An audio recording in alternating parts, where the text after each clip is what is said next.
নমস্কাৰ আপোনালোকক মোৰ চেনেললৈ স্বাগতম জনাইছো। আজি এটা নতুন ভিডিঅ'লৈ আপোনালোকৰ ওচৰলৈ আহিছো।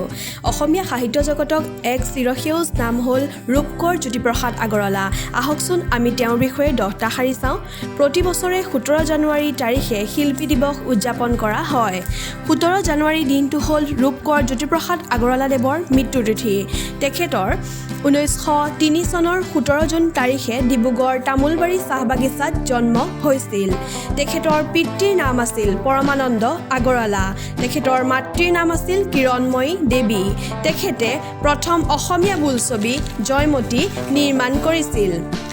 এই মহান ব্যক্তিগৰাকীৰ 1951 চনৰ 17 জানুৱাৰী তাৰিখে মৃত্যু হৈছিল।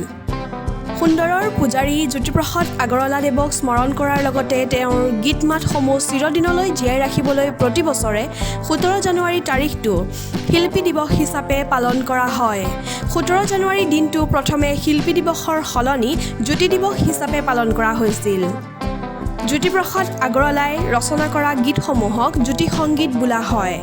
ধন্যবাদ। আগন্তুক শিল্পী দিৱসৰ সকলোকে শুভেচ্ছা জ্ঞাপন কৰিলোঁ।